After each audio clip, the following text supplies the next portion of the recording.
നിങ്ങളൊരു മോഹൻലാൽ ഫാനാണോ എങ്കിൽ ഒരു നിമിഷം ഈ കാര്യത്തിന് ഒരു മറുപടി പറഞ്ഞിട്ട് നിങ്ങൾക്ക് പോകണം. വേറൊന്നുമല്ല, ദിലീപിൻ്റെ ഇപ്പോൾ ഏറ്റവും വലിയ ഒരു തിരിച്ചുവരവായിട്ട്, അതായത് ഒരു കംബാക്ക് എന്ന് പറയുന്ന രീതിയിൽ കൂടെ ദിലീപിൻ്റെ ആരാധകരെല്ലാം കൊണ്ടാടുന്ന ഒരു സിനിമയാണ് ബബ്ബ എന്നുള്ള പടം.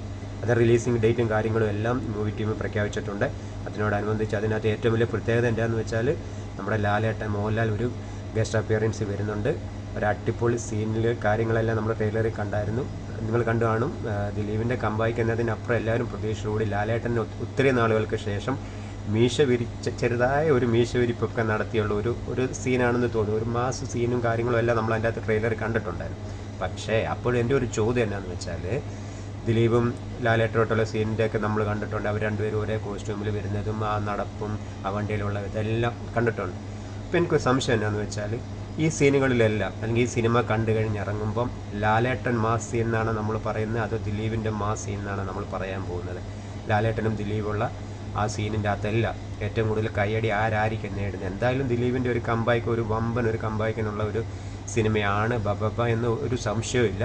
ഇപ്പോൾ മൂവി ടീം അത് രീതിയിൽ എടുത്ത് വെച്ചിട്ടുമുണ്ട്. പക്ഷേ ലാലേട്ടനും ദിലീപും ഒന്നിച്ചു വരുമ്പോൾ അതിലാരായിരിക്കും തിയേറ്ററിൽ ഏറ്റവും കൂടുതൽ കയ്യടി നേടുന്നത്? നിങ്ങളുടെ അഭിപ്രായം ഒന്ന് കമൻറ്റായിട്ടൊന്ന് ഇടണേ.